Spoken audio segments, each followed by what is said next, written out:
So in this video we're going to use a gradient to calculate a directional derivative. So in previous videos we've done a couple things. One, we've defined the gradient of f, or del f, to be the vector whose x and y components are the partial derivatives with respect to x and y. We've also defined the directional derivative in the direction of u to be given by the partial derivative with respect to x times u sub 1 plus the partial derivative with respect to y times u sub 2, where u sub 1 and u sub 2 were just the x and y components of u hat, a unit vector in the direction of interest. And what we want to notice is that right here, the summation, if we clean our notation up just a little bit to make things easier to write, if we just say, hey, the directional derivative in the direction of u hat of the function f is equal to, it's the partial derivative with respect to x times u sub 1 plus the partial derivative with respect to y times u sub 2.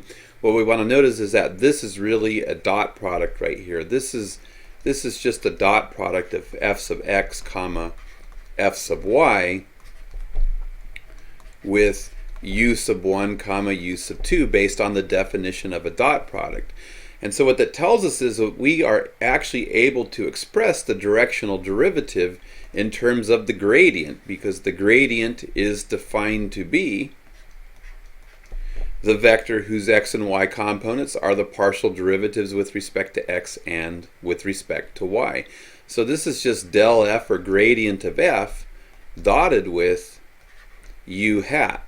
So we can calculate a directional derivative by taking the dot product of the gradient of f with u hat, the unit vector in the direction of interest. So for example, if we want to calculate the directional derivative at the ordered pair 2, 1 of the function that's given by 3x cubed minus y squared, that's in the direction of cosine of 2 pi over 3 comma sine of 2 pi over 3, then we can use this definition to make this calculation if we wish.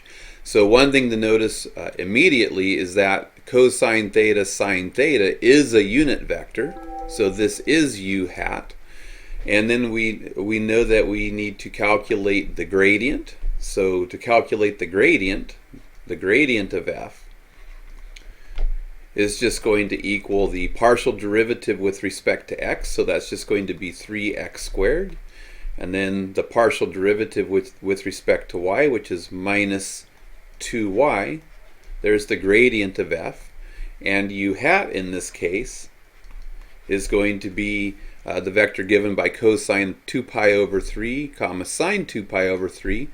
But the cosine of 2 pi over 3, because this is a special angle, we know this value. Cosine of 2 pi over 3 is negative 1/2. And the sine of 2 pi over 3 is the square root of 3 over 2. So if we want to calculate the directional derivative in the direction of u hat of our function f at a specific point 2, 1, what we need is the gradient of f evaluated at the specific ordered pair 2, 1. And so the gradient is just going to equal 3 times x squared, but x is 2, so 3 times 2 squared, comma minus 2 times y, but y is just 1. So this is going to equal 2 squared is 4 times 3 is 12, comma negative 2 times 1 is negative 2. And we could actually write the gradient. This is a vector. It has a common factor of 2 in each term. We could write this as 6 comma negative 1. And so our directional derivative in the direction of u, notice, u has a constant term that could be, u hat has a constant that could be pulled out as well. So u hat could be rewritten as 1/2 of negative 1 comma root 3. So we just take the dot product of those two vectors. So the gradient is 2, 6, negative 1, and we're going to dot it with the vector 1/2, negative 1, root 3.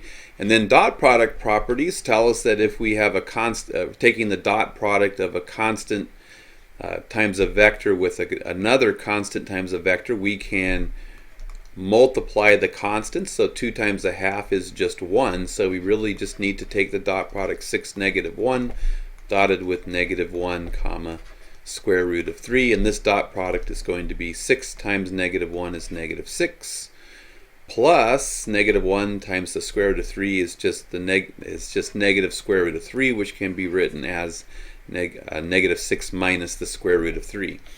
So the derivative, or the directional derivative, in the direction of our vector -1/2 comma root 3 over 2 is given by -6 minus the square root of 3.